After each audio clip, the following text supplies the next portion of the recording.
Baiklah, kami dari kelompok 4 akan menjelaskan mengenai perencanaan program, prosedur, dan teknik audit. Materi pertama yaitu Audit Plan. Standar pekerja lapangan pertama menurut IAPI pada tahun 2011 mengatakan bahwa pekerjaan harus direncanakan sebaik-baiknya dan jika digunakan asisten harus disupervisi dengan semestinya.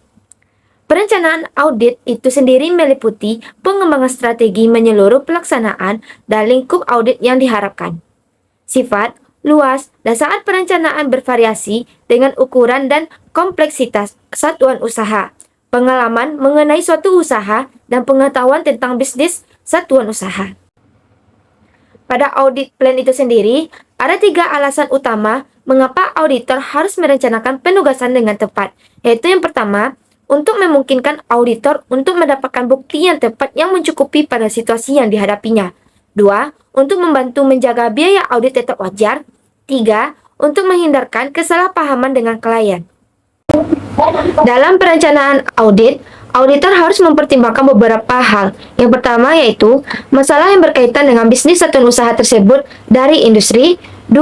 Penetapan tingkat risiko pengendalian yang direncanakan.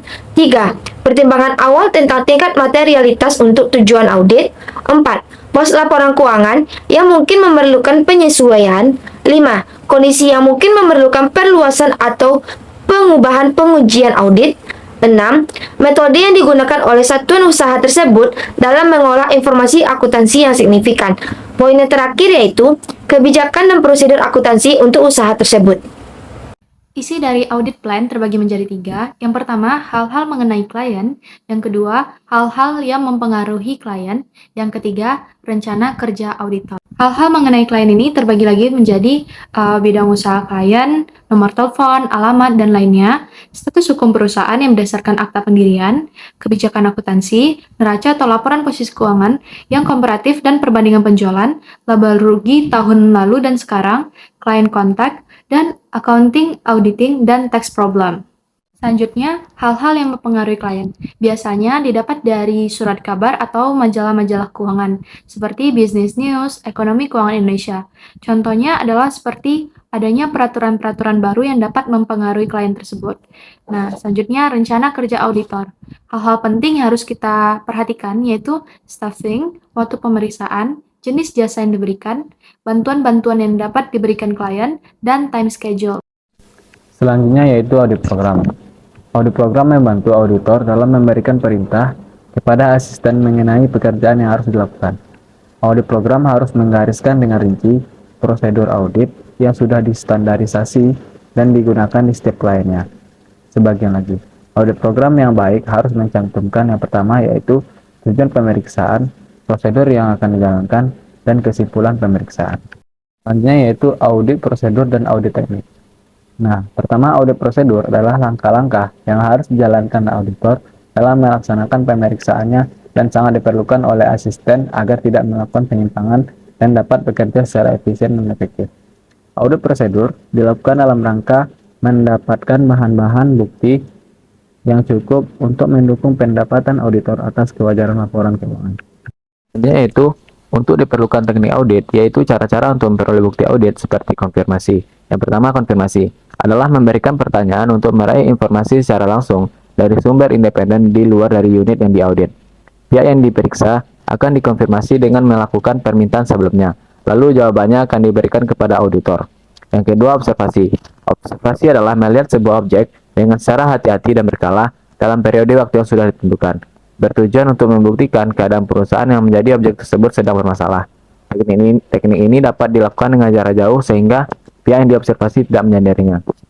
Yang ketiga yaitu inspeksi, adalah memeriksa sebuah objek dengan cara teliti dan menyeluruh atas seluruh catatan dokumen serta objek yang berwujud. Teknik ini akan dilaksanakan secara mendadak tanpa pemberitahuan sebelumnya. Selanjutnya yaitu tanya jawab atau inquiry, yaitu memberikan beberapa pertanyaan atau tanggapan terhadap audit, laporan audit. Materi selanjutnya, penerapan teknik audit. Yang pertama, teknik audit untuk bukti fisik. Terdapat 3 teknik, yaitu observasi. Observasi adalah peninjauan atau pengamatan yang dilakukan dengan menggunakan indera auditor untuk menilai aktivitas-aktivitas fisik klien. Yang kedua, opname.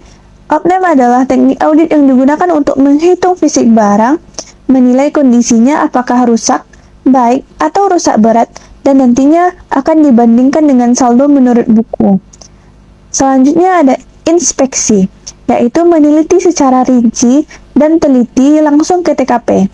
Inspeksi sering dilakukan secara dadakan dan dapat memberikan informasi bagi auditor dalam melakukan pengujian audit khusus. Selanjutnya, yang kedua teknik audit untuk bukti dokumen. Terdapat beberapa teknik.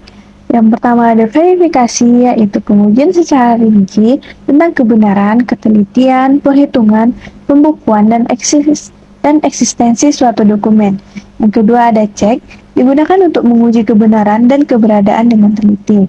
Yang ketiga ada tes, yang digunakan untuk pengujian yang dilakukan terhadap hal-hal yang esensial. Selanjutnya ada voting, yaitu untuk menguji kebenaran penjumlahan subtotal dan total secara vertikal dengan tujuan apakah data atau laporan yang disediakan oleh klien dapat diyakini ketepatan perhitungannya. Selanjutnya yaitu crossing voting, yang digunakan untuk menguji kebenaran penjumlahan subtotal dan total secara horizontal.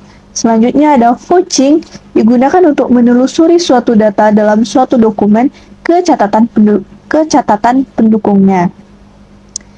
Selanjutnya ada tracing, yaitu pemeriksaan yang dilakukan dari dokumen sumber sampai dengan pencatatan atau pelaporan akhir dalam catatan akuntansi, seperti jurnal dan buku besar. Yang terakhir adalah rekonsiliasi, yaitu pencocokan dua pencatatan yang kemungkinan memiliki jumlah yang berbeda, kemudian berusaha mencari jumlah yang seharusnya untuk memperoleh jumlah yang benar. Ketiga, teknik audit untuk bukti analisis. Di sini terdapat dua teknik. Pertama, teknik analisis, yaitu teknik audit untuk menguraikan data informasi dalam unsur-unsur yang lebih kecil sehingga dapat mengetahui pola hubungan antar unsur. Yang kedua, ada teknik evaluasi yang digunakan untuk memperoleh suatu kesimpulan dengan mencari pola hubungan antara informasi yang telah diperoleh. Dapat dilakukan dengan membuat bagan alir atau flowchart. Penerapan yang keempat yaitu teknik audit untuk bukti keterangan. Terdapat dua teknik. Pertama, teknik konfirmasi yang digunakan untuk memperoleh bukti audit dengan cara meminta tanggapan baik secara tertulis maupun lisan dari pihak ketiga yang independen mengenai item-item tertentu yang mempengaruhi laporan keuangan klien. Teknik yang kedua yaitu permintaan informasi. Dapat dilakukan untuk menggali informasi tertentu dari berbagai pihak yang berkompeten. Baiklah, sekian dari penjelasan kami mengenai perencanaan program prosedur dan teknik audit. Wassalamualaikum warahmatullahi wabarakatuh.